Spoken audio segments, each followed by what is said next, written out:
Hi guys, my name's Barry and welcome back to the channel. I'm going to be reviewing I Spit on Your Grave from 2010. This is the remake to Day of the Woman, aka I Spit on Your Grave from 1978, and it's a remake of one of those video nasties from back in the day. And is this a movie that needed a remake? Is this a movie that would really improve on what we saw before? Let's find out. During the production of this film, since the success of The Last House on the Left, I was looking forward to seeing I Spit on Your Grave because The Last House on the Left was a massive improvement from its original, and it's a film that it took one of those rape revenge ideas and gave it something of its own. It wasn't just a rape and revenge film, and it's a similar thing to I Spit on Your Grave. It was a rape revenge movie and that's about it. There was no real character story to it, there was no real character dynamic, and I wanted to see something like that. So when I found out I Spit on Your Grave was going to be remade, I thought, okay, I think we might get something better than what we got in the original. And as I followed the production of the movie, I found out that it was supposed to get a theatrical release, and then it was supposed to get a limited release, and then I think a lot of places had just cut it down to video on demand, and I think maybe some cinemas showed the movie and that's about it. And after watching the film at home, because I couldn't see it at the cinema, I understood why it couldn't get a theatrical release, or at least a nationwide or worldwide release. If you don't know the story, it's a story about a girl called Jennifer Hills, who is a novelist, and she wants to go into a cabin at the lake just to relax and clear her mind so that she can write her next novel. That's a nice thing to do because most novelists, or at least a lot of novelists, like to go into the wilderness, really clear their head, and it gives them a better understanding of what they're going to write, and that's what she wants to do. Unfortunately for her, however, she goes to this little place in the middle of nowhere, and there's these guys that are around just being guys, and she accidentally embarrasses one of them, the main boy, Johnny, and he doesn't like that. He doesn't like to be told no, and he especially doesn't like the city folk, so he takes that as an act of war, and he wants to go out and attack this girl. Not only does he want to attack her, he wants his friends to get involved, and they want to do unspeakable things to her. Did anyone else notice how much Jennifer's gas price was? $19.78?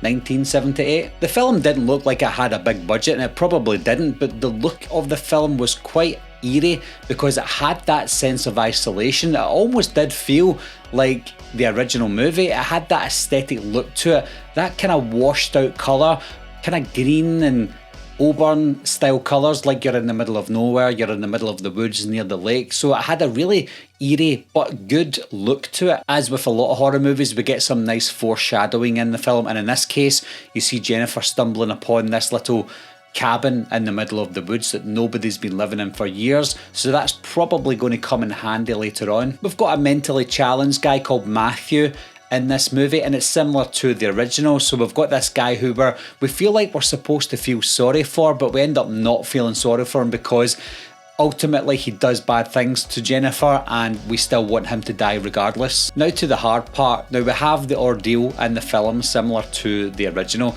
Now The Last House on the Left's ordeal in the original and in the remake was bad, but it didn't last too long, whereas I Spit on Your Grave had a longer scene in it and it was hard to watch, and that was in the 1978 original. But this movie, it has the ordeal, but it also lasts a long time. I didn't even count how many minutes, but it was probably a good 30 minutes or so that this lasted, and every minute was very hard to watch. What made this one worse is that was different from the original. We've got this dirty cop as well, so she manages to escape, bumps into the police officer, the sheriff, and she thought she was free. He took her back to the cabin, he started being creepy, and then we found out he was the leader of all the creeps in this little town. The fact that this ordeal went on for so long, for every minute that went on, I just knew that I was going to love the revenge part so much more. For every minute that went on there, I just couldn't wait for her to get away, to do what she needs to do, get back there and just get revenge on these creeps. After that 30 minutes or so attack went on, at that moment in time I knew exactly why this movie couldn't get a theatrical release, at least not a worldwide theatrical release. So I'm kind of glad I didn't see that in the cinema either. I'm not saying it's a bad movie because of that, I'm just saying that would be very uncomfortable to watch for that length of time in the cinema. I will tell you something though guys, the girl that played Jennifer, she was a phenomenal actress, for her to go through what she had to go through, she knew what she was in for because she'd probably seen the original movie, but she knew what she had to do to act in this film, and that's hard to do. Now, you've got actresses like Meryl Streep that choose the easy route in Hollywood, but you would never see Meryl Streep or any high-end actress doing a film like this, not because of the subject matter, they simply couldn't do it. Acting wise, they probably couldn't do anything like that, so props to the actress that played Jennifer. She was phenomenal. After everything Jennifer went through, she walked away, and it was heart-wrenching to watch the way that she had to walk away, and even still, she turned around and these guys were behind her, ready to kill her because they didn't want to leave any evidence. She decided she's not going to let them do that, and she knew, she thought she was going to die at this point anyway, so she just jumped in the river and never came back out. And these guys were pandering about thinking, what we're going to do, we can't find her, and they automatically assumed that she died, but they didn't want to leave any evidence, so they just searched for her body for days and days. Now, they didn't mention how many days it had been, but I'm going to guess it's a couple of weeks because they ended up feeling like they didn't have to look for her again until they started getting some clues sent to them. I think the rest of the movie was an actual joy to watch because I knew that for the next 40 odd minutes, all it was going to be was Jennifer getting revenge on all of these guys, and my God, did she get revenge. She got revenge in the most horrific manner, and even though it was horrific, there was at no point in any of the kills did I feel sorry for any of these guys because they deserved everything that they got and probably a whole lot more. Matthew got choked to death. Well, at least we thought we got choked to death. He did say sorry, but that wasn't enough, so she decided that she won't accept his apology. Going back to that foreshadowing, Andy and Stanley stumble upon that little cabin in the middle of the woods that we saw Jennifer look at the beginning of the film, and what looks to be things that were lying about, so we knew exactly where Jennifer's been for this past couple of weeks or maybe a month or so. She's been living there, preparing herself for revenge. Andy's death is horrific. He had to try and keep his head above water because Jennifer put poison/acid in the bath. His hands were tied, so he had to try and keep his head up, and he couldn't, and then his head just started to fall apart with all this poison. It was amazing to watch because, again, it's something that you shouldn't really want to watch, but because of what happened to Jennifer and what Andy done to her, I was happy watching it. We then get Stanley, who's obsessed with cameras, so she puts the camera on his face, ties him to a tree, pins his eyelids back so that his eyes are all open, and then she pours fish guts all over his face so that the crows can just come on and peck him to death and just pull his eyes out. That was disgusting, but again, I love to watch it. Johnny's one was a good one because Jennifer tied him up naked. She was saying all the things to him that he said to her. She pulled out his teeth, really tortured him to bits, and then finally she just stripped him of his manhood. One of the best parts of the movie wasn't a revenge part, it was just a great part where Jennifer was pretending to be the sheriff's daughter's teacher, and then she went onto the phone to the sheriff while she was in their house just to say, "Hi there, my name's Jennifer Hills," and the look on his face was absolutely priceless.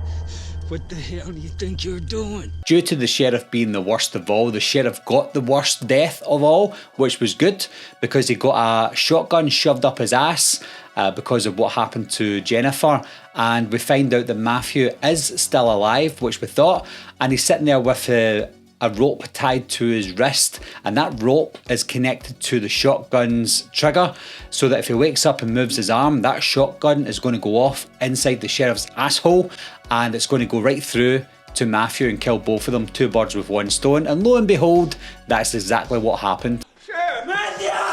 I love that smile at the end from Jennifer as well. It's almost like she enjoyed it, but at the same time she knew that she went through a really bad thing and she just had to get revenge. Just to think that if she survived and went to the police, these guys probably would have got the jail eventually, maybe even not because there's a sheriff involved, but if they got the jail, she wouldn't really get her revenge. All that she would see is them behind bars for a few years and they would get out, and that's not really the revenge that she deserves.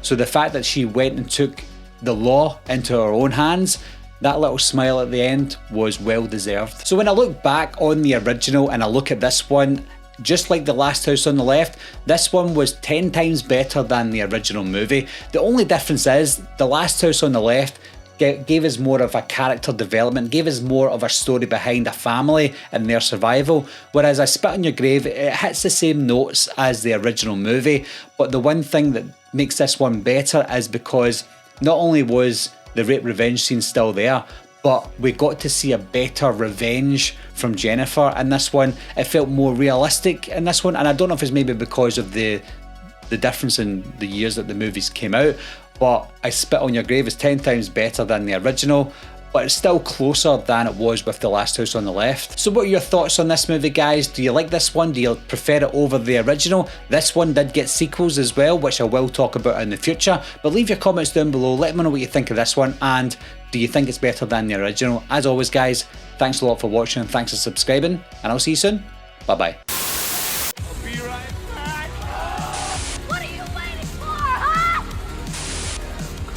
To get you, Barbara.